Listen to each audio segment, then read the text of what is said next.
பிரச்சாரம் இருக்குல்ல, எடப்பாடி பண்ற பிரச்சாரத்துல பார்த்தீங்கன்னா பெரிய புத்துணர்வு இருக்கு. தனி மனித தாக்குதல்கள், ஆபாச அர்ச்சனைகள் இன்னும் ரொம்ப ஸ்பீடா போயிட்டு இருக்கு.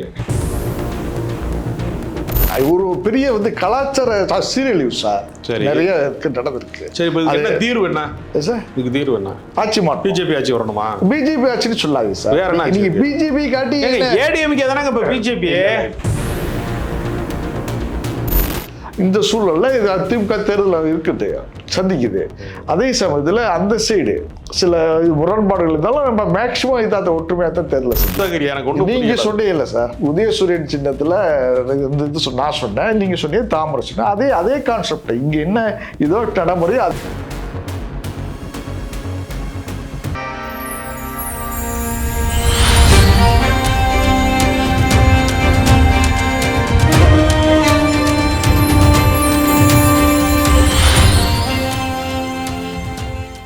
நேயர்களுக்கு வணக்கம். இன்றைய அரசியல் நிலவரம் குறித்து பேசுவதற்கு பத்திரிகையாளர் ஜாஃபர் அலி வருகிறார். புதுமண ஜாஃபர் அலி, வணக்கம். வணக்கம். அதிமுகவினுடைய தீவிர பிரச்சாரங்கள், சுற்றுப்பயணங்கள், தனி மனித தாக்குதல்கள், ஆபாச அர்ச்சனைகள் அப்படின்னு ரொம்ப ஸ்பீடாக போய்கிட்டு இருக்கு. எடப்பாடி பழனிசாமியுடைய பிரச்சார உத்தி எப்படி பார்க்குறீங்க சார்? நீங்கள் ஆபாச அரசியல் பேச்சுன்னு நீங்கள் இது பண்ணி ஸ்டார்ட் பண்ணால் சத்தியவாணி முத்திலிருந்து நீங்கள் இப்போ ஸ்டார்ட் பண்ணணும். திமுக பேசாத இது கிடையாது, ஆபாசம் கிடையாது, புதுசாக ஒன்றும் இல்லை. ஆனால் சில இது இருக்குது, தவறுகள் இருக்குது, அது வேணால் ஒத்துக்கலாமே தவிர ஆபாசம் மட்டும் அவரை பேசிட்டாருன்னு நீங்கள் கொந்தளிக்கிறதுல அது அர்த்தம் கிடையாது. அவர் திமுக எக்கச்சக்கமான ஆபாசங்கள்ல பேசியிருக்காரு. இல்ல, இரண்டு தரப்புலையுமே உண்டு. எல்லா மேடை பேச்சுனாலேயே ஆபாசம் கலந்ததுங்கிறது கடந்த காலத்தினுடைய நடைமுறை.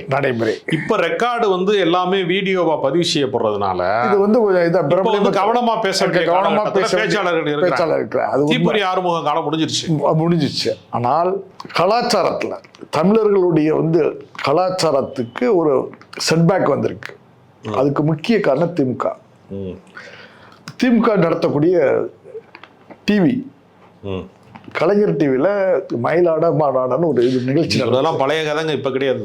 இல்லைங்க, இப்ப இல்லைங்க. அது அந்த இதுல இருந்து நீங்க இது தொடங்க. என்டர்டைன்மெண்ட்னு வரும்போது எல்லா நிகழ்ச்சியுமே எல்லா டிவியும் போடுவான். ஜோசியம் சொல்லாத டிவியே கிடையாது. அது என்டர்டைன்மெண்ட். நீங்க அதுக்கும் தமிழர் வாழ்வியலுக்கு என்ன இல்லைங்க, பின்னாடி கோவில் திருவிழாவில் நடனம் ஆடுறாங்க, ஆபாசமான டபுள் மீனிங்கில் பஃப்னு ஜோக் சொல்கிறான். கோயில் திருவிழாவிலேயே டபுள் மீனிங் ஜோக்கு நடந்துக்கிட்டு இருக்குன்னா அதெல்லாம் அன்றாட வாழ்க்கைன்னு ஒரு என்டர்டைன்மெண்ட் தான். அதை நீங்கள் சீரியஸாக எடுத்துக்கிறதுக்கெல்லாம் யாருமே இல்லை. நீ சொல்கிறது எல்லா பணியையும் தூக்கி இந்த டஸ்ட்பின்ல கிழிச்சு எல்லாத்தையும் குப்பையும் தமிழ் கலாச்சாரத்துல ஒரு செட்பேக், ஒரு பண்பாட்டு சிகரத்துல பின்னாடி உண்டு பண்ணதுல முக்கிய பங்கு திமுக மோசமாயிருச்சு. அதிமுக பண்பாட்டினுடைய உயரத்திலே வச்சிருந்தாங்க கட்சியை. அப்படி இல்லை சார், அவங்களும் அதாங்க. இல்ல சார், நீங்க சொல்றது திராவிட கட்சிகள் சொல்றேன்.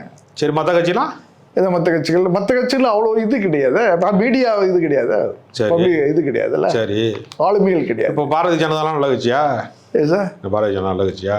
பாரதிய ஜனதால இது கிடையாது, டிவி சேனலே கிடையாது. நான் சொல்றது டிவி சேனல் எப்படி தமிழகத்துல எப்படி சொல்லாதீங்க. எல்லாருமே ஏன் தமிழ் சேனல்னு ஒரு சேனல் அவங்க தான் நடத்துறாங்க. நம்மள தான் தொடங்கி வச்சாரு. சேனல் இல்லைன்னு சொல்லாதீங்க, லீடிங்ல இல்லைன்னு வேணா சொல்லிக்கங்க. சேனல் தான் சார். அது மாதிரி பல யூடியூப் இருக்குல்ல, தாமரைன்னு குடும்பம் நடத்துற யூடியூப் நடத்துறாங்க. கலைஞர் இது நடத்துற குடும்பங்கள் நடத்துற டிவியை விட உங்களுடைய இது ரொம்ப கம்மி தான். நீங்க சொல்ற ஆட்களுடைய இது டிவி கம்மி, வியூவர்ஸ் கம்மி, எல்லாமே கம்மி.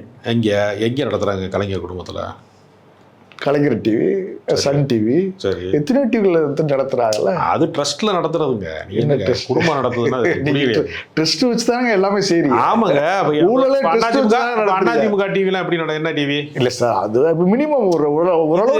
இது எப்படின்னா திமுக வெறுப்புங்கிறது நீண்ட காலமாக பரப்பப்பட்டு வந்திருக்கக்கூடிய ஒரு நெடுங்கால விஷயம். அதுக்கு ரெண்டு உளவியல் சிக்கல் இருக்கு. அதுக்குள்ள என்ன உளவியல் சிக்கல்னா, நீங்க காங்கிரஸ் அரசாங்கம் இருந்த காலத்துல ஊர்ல யாரு பெரிய ஜாதிக்காரன் பணக்காரனோ பெரிய பணக்காரனோ நிலபுலம் வச்சிருக்கிறவனோ நிலச்சுவான்தாரோ அவங்க தான் ஊர் தலைவரா பஞ்சாயத்து பிரசிடென்டா. ஆமா, பண்ணையார்கள் தான் வந்து காங்கிரஸ் கட்சியில வந்து மாவட்ட தலைவர்களா கருப்பையா மூப்பனார் மாதிரி ஆளுகள்லாம் பெரிய லெவல்ல இருக்கிறவங்க தான் வந்து அந்த இடத்துல இருந்தாங்க. அண்ணா வந்து மேடைகளில் பேசி திராவிட இயக்கம் தோன்றினதுக்கு பின்பு தான் சாமானியர்களை வந்து அரசியல் பங்கேற்புக்குள்ள கொண்டு வர்றாரு. இப்ப அந்த இது இல்லையே இருங்க.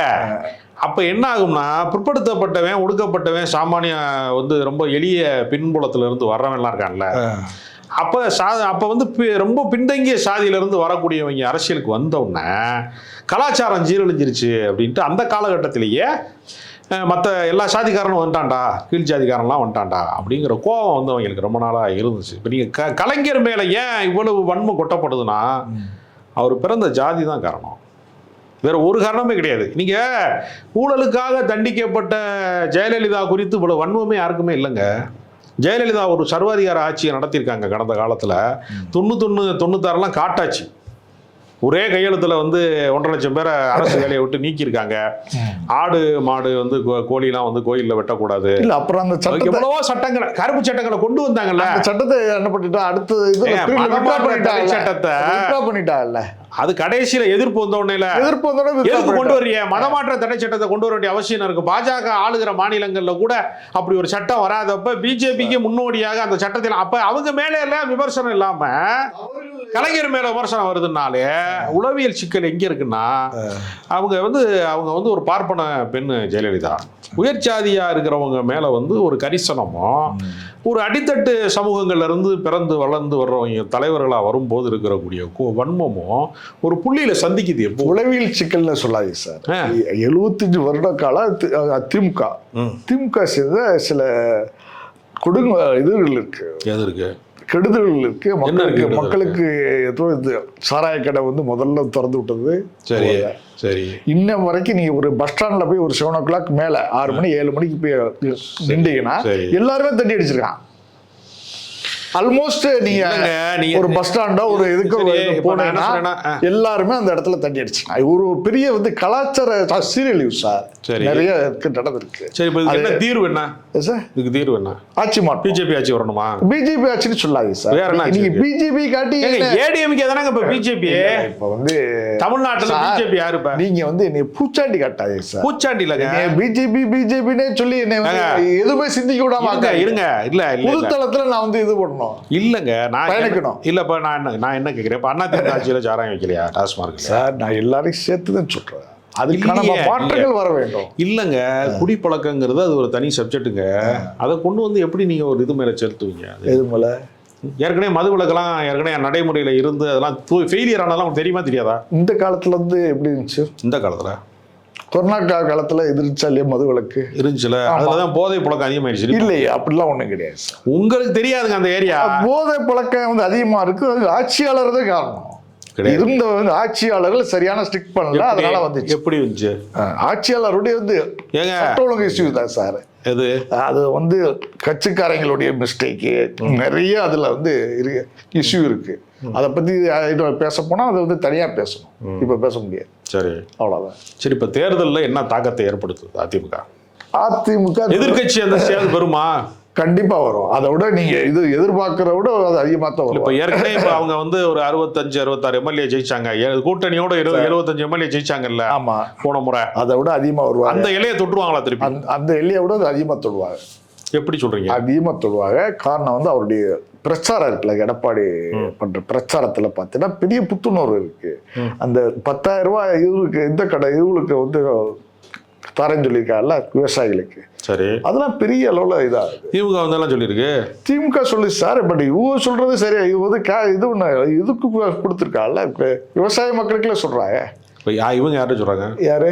ஏங்க, இலவச மின்சாரம் கொடுக்க போறாங்க, பம்பு செட்டோட வந்து மின் இந்த கணக்கு பண்ண மாட்டானாங்க, மின் இணைப்புக்கு வந்து மீட்டர் இல்லாத இதெல்லாம் கொடுக்குறோம், மோட்டார்லாம் கொடுக்க போறோம்னு சொல்லி திமுக அரசு தேர்தல் அறிக்கையில் சொல்லியிருக்காங்க இல்லையா? அதுலயும் சொல்லியிருக்காங்க சார். இவரு சொல்றதுல கொஞ்சம் இது இருக்கு. என்ன இருக்கு? புத்துணர்வு இருக்கு. அந்த இடத்துல வந்து மீட்டிங்ல அந்த இடத்துல கூட்டத்தில் உள்ள மக்கள்கிட்ட ஒரு ஆரவாரம் தெரியுது. ஏங்க, ஏடிஎம்கே காரங்க ஏற்பாடு செஞ்ச கூட்டத்துல எடப்பாடி பேசும்போது எழுச்சியா தானங்க இருக்கும் அவங்களுக்கு. இல்ல, என்னங்க நீங்க சொல்ற காமெடியா இருக்கு? நான் காமெடி பண்ணல சார். பொதுமக்கள் தான் சார் வராங்க. அவன் அதிமுககாரன் கிடையாது சார். எப்படி தெரியும்? எப்படின்னா நாங்க இதுல டிவில பாக்குறோம், மத்த இடத்துல பாக்குறோம். எல்லா கட்சியுமே அவங்கவுங்க கட்சிக்காரங்களை ரெடி பண்ணி தான் கூட்டம் போடுறாங்க. ஆமா, நீங்க வந்து பொதுமக்கள் வேடிக்கை பார்க்குறாங்க நடுவில். நீ வந்து எப்படி வந்து எல்லாருமே பொதுமக்கள்னு எப்படி சொல்லுவீங்க? கட்சி ஏற்பாடு பண்ற கூட்டத்தில் எப்படி எல்லாருமே பொதுமக்கள் இருப்பான்? அப்படி பார்த்தா இந்த எல்லா கட்சியும் தான் நான் சொல்றேன். உங்கள் கூட்டத்தில் எப்படி வருது? எங்கன்னு நான் சொல்லலைங்க. இப்ப நீங்க ஒரு தெரியுமா உங்களுக்கு, விஜய்க்கு வந்து பயங்கரமா கூட்டம் வருதுனாங்கல்ல. ஆமா, உண்மை என்ன தெரியுமா? ஒருத்தர் உட்காந்து நோட் பண்ணிருக்கான் எப்படி கூட்டம் வருதுங்கிறத கண்காணிச்சிருக்கான். எல்லா ஊர்கள்ல இருந்தும் வாகனம் வந்திருக்கு. அந்த வண்டி என்ன இருக்கு இல்லையா, ஒரு மாவட்டத்துக்கு ஒரு ரெஜிஸ்ட்ரேஷன் இருக்கு இல்லையா. ஆமா ஆமா ஆமா. நீங்க அவன் காரைக்குடியில வந்து விஜய் பேசும்போது கடலூர் வண்டி நிக்குது. காரைக்குடி வண்டி தானே நிக்கணும். கடலூர் வண்டி நிக்குது, கள்ளக்குறிச்சி வண்டி நிக்குது, சேலம் வண்டி நிக்குது, கன்னியாகுமரி வண்டி நிக்குது. எல்லா ஊர்ல இருந்தும் ஆட்களை திரட்டி கொண்டு வந்து ஒரு இடத்துல கூச்சி வச்சு ஒரு மைதானத்துல கூட்டம் வந்துருச்சுன்னு கூவுறாங்க. கூட்டம் வந்திருக்கு, ஆனா அந்த ஊருக்காரன் கூட்டம் மட்டுமே கிடையாது, வெளியூருக்கார கூட்டம் கிடையாது. வெளியூர்ல இருந்து ஆட்களை இறக்குமதி பண்ணி மொத்தமா ஒரு கிரௌட கிரியேட் பண்ணிட்டு லோக்கல்ல இருக்கிறவனு எட்டி பார்ப்பான்ல சினிமா நடிகை வந்தா அந்த கூட்டத்தை சேர்த்துக்கிறாங்க. எல்லா கட்சியிலும் ஆனா இல்ல நீங்க தமிழ்நாடு முழுக்க மாநிலம் தழுவிய ஆட்களை வர வைக்கிறாங்க. நீங்க யோசிச்சு பாருங்களேன், ஒரு நாள் கூட்டம்னா மறுநாள் லீவ் விடுறாப்ல. கவனிச்சலா விஜய் தொடர் பயணம் கிடையாது. கவனிச்சலா பார்த்து இப்போ வந்து 2 நாள் லீவ் விடுறாப்ல. தாவேக்காவை பத்தி பல்வேறு இது நீங்க சொல்லலாம், டேட்டாஸ் புள்ளி வரும். ஆனா தாவேக்கா வந்து இந்த தேர்தலில் ஒரு குறிப்பிட்ட இலக்கு அடையும். என்ன அடையும்? ஒரு 30-40 சீட்டு கூட கண்டிப்பா வரலாம். அதுக்கெல்லாம் வாய்ப்பே இல்ல சார். 4 சீட்டுக்கே வழியில இருக்கிறாங்க. நீங்க 30 சீட்டு. இப்போ வந்து கலை இதுல பாத்தீங்கன்னா அப்படித்தான் வந்துகிட்டு இருக்கு. இப்போ என்னுடைய வீடு 30-40க்குலாம் வந்துருச்சுன்னா தான் ஆளுங்கட்சி இடத்துக்கு வந்துருவாங்க இல்லைங்க, அல்லது 2வது இடத்துக்கு வந்துருவாங்க இல்லைங்க. வந்துருவாங்க. 40க்குலாம் வழி இல்லை, வாய்ப்புகள் இருக்கு சார். நீங்க தமிழ்நாட்டின் 3வது பெரிய கட்சியாக தாவேக்கா உருவாகுதுன்னு சொன்னா கூட ஒரு லாஜிக் இருக்கு. திமுக அதிமுக அதுக்கு அடுத்த இடத்துக்கு வருதுன்னு சொன்னா கூட பரவாயில்ல. நீங்க டபாரம் 30-40னா 2வது இடத்துக்கு வருதா? 30 சீட்டு கண்டிப்பா 20% தாங்க அதிமுகவே வச்சிருக்கு. 30 சீட்டு கண்டிப்பா பெரு சார். மக்கள் வெற்றி பெறதா இல்ல ஓட்டு பெறதா? வெற்றி பெரியது 30 எம்எல்ஏக்கள் கண்டிப்பா வர, அதுல எந்த மாற்றமும் இல்ல சார். நீங்க வந்து கலை பார்த்தீங்கன்னா தேர்தலுக்கு வெறும் 10 நாள் தான் இருக்கு. ரிசல்ட்டுக்கும் அடுத்து ஒரு 10 நாள் தான் இருக்கு. 20 நாள்ல நீங்க சொன்னது சரியா பொய்யான்னு மக்கள் பார்ப்பாங்க. பார்க்கட்டும். அடிச்சு விட்டு போனோம்னு வச்சுக்கோங்க, சொல்லிட்டு சொல்றது சரியா பாக்குறவங்க என்ன பாருங்க, டேய் அதான் அள்ளி விடுறாங்கடா, டஜன் கணக்குல அள்ளி விடுறாங்கடா. இப்ப வந்து நான் வந்து தொகுதி என்னுடைய எதிர்கட்சி தலைவராயிருவாரா? எதிர்கட்சி இல்லை சார், ஒரு இது குறிப்பிட்ட ஒரு வந்து எம்எல்ஏக்களை பெறுவார். திமுகவில் நிறைய வந்து கூட்டின்ற நிறைய இது இருக்கு, இஷ்யூஸ் இருக்கு. என்ன இருக்கு? ஒன்று இந்திரா காங்கிரஸில் பெரிய இது இல்லை, கோஆர்டினேட் இல்லை. மகிழா காங்கிரஸ் தலைவர் அந்த அம்மா வந்து இதை ரிசைன் பண்ணிடுச்சு, செய்து சீனா செய்து. திருமாவளவனை ஒரு குறிப்பிட்ட அளவில் வந்து டார்ச்சர் பண்ணிட்டாங்க திமுக. தொண்டர்களுக்கு வந்து கொஞ்சம் பேருக்கு விருப்பமும் இருக்கு, சில பேருக்கு வெறுப்பும் இருக்கு திமுக மேல. அதெல்லாம் ஒன்றும் வந்து இதாக இல்லை. தேமுதிக மீட்டிங், தேமுதிகவும் விடுதலை சிறுத்தை மற்ற மக்களோட அது இன்னும் பிகராகவே இல்லை. அந்த கெமிஸ்ட்ரி இன்னும் ஒர்க் அவுட் ஆகவே இல்லை. இந்த சூழல்ல இது திமுக தேர்தல் இருக்குது, சந்திக்குது. அதே சமயத்தில் அந்த சைடு சில முரண்பாடுகள் இருந்தாலும் நம்ம மேக்சிமம் இதாத்த ஒற்றுமையாக தான் தேர்தலை சந்திக்கிறாங்க. அதிமுக சைடு எல்லாரும் அந்த அதிமுக சைடு கூட்டணி பூரா தாமரையில் நிற்கிறாங்க. தமிழ் மாநில காங்கிரஸ்லாம் கூட்டணி கட்சிக்காரனா தாமரையில் நிற்க சொல்றாங்க. அது அவருடைய விருப்பம் சார். இல்லை நிர்பந்தம். நீங்க கூட இந்த சின்னத்தில் நிற்க சொல்லல, உதயசூரியன் சின்னத்துல எல்லாரும் நடக்கிறது மாநில தேர்தல். மாநில கட்சியின் சின்னத்துல நிற்பது ஏற்கனவே ஒரு நடைமுறை. அதிமுக கூட்டணியில தமிமுன் அன்சாரி இரட்டை இலையில ஜெயிச்சாரு, கருணாசு இரட்டை இலையில ஜெயிச்சாரு. அது மாதிரி ஏற்கனவே அந்த நடைமுறை உண்டு. ஜவாஹர்லாம் வந்து ஏற்கனவே இதுல ஜெயிச்சாரு, இன்னொரு சின்னத்துல ஜெயிச்சாரு. என்ன சின்னத்துல? மெழுகுவத்தில வந்து ஜெயிச்சாரு, ரெட்டை மெழுகுவத்தில ஜெயிச்சாரு. எப்ப? இந்த போன எலெக்ஷன் ராமநாதபுரத்தில். சரி சரி. அவர் வந்து நீங்க இதுல நிக்கிறார்ல, உதயசூரிய சின்னத்தில் நிக்கிறார். ஏன் எதனால நிக்கிறார் அப்படி? நிர்பந்தம், திமுக வந்து அழுத்தம், அவ்வளவுதான். இப்போ வந்து எளிதாக அந்த சின்ன மக்கள்கிட்ட போய் ரீச் ஆகுங்கிறது காரணமா இல்ல வந்து கட்சிகள் செலவழிக்கணுங்கிறது காரணமா? தாமரை நிற்கிறாங்க அப்படின்னு சொன்னீங்க. ஆமா.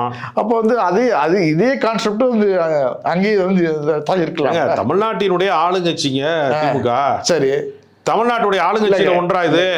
அதிமுக ஏற்கனவே ஆளுங்கட்சியா இருந்திருக்கு. சின்னங்களை தானே நீங்க நம்ம ரெண்டு பேரும் இப்போ வந்து இது டிஸ்கஸ். தேசிய கட்சியா மாநில கட்சியான்னு ஒரு கேள்வி இருக்கா இல்லையா?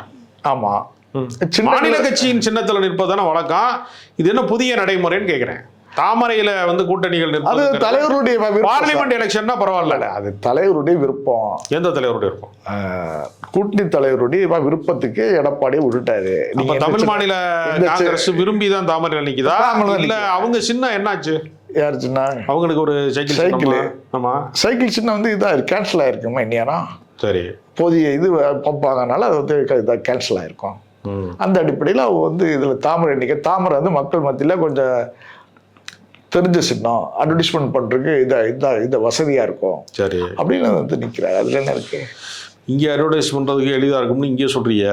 உதயசூரியனில் நின்றா அது அழுத்தம் கிடையாது. இல்லை இது நீங்கள் சொல்றீங்க. நீங்கள் தாமரையில் நின்றா விருப்பங்கிறியா சார், உதயசூரியனில் நின்றா அழுத்தங்கிறியா? எனக்கு ஒன்றும் நீங்கள் சொன்னீங்க இல்லை சார், உதயசூரியன் சின்னத்தில் இது நான் சொன்னேன், நீங்கள் சொன்னீங்க தாமரை சின்னம். அதே கான்செப்ட் இங்கே என்ன இதோ நடைமுறை, அதே அதை நாங்கள் நடைமுறை. இதில் என்ன இருக்கு? சரி, தேர்தல் அரசியல் குறித்து இன்றைக்கு வந்து ஒரு மிகச்சிறந்த கருத்துக்களை பரிமாறிக்கொண்டதற்கு மிக்க நன்றி. நன்றி.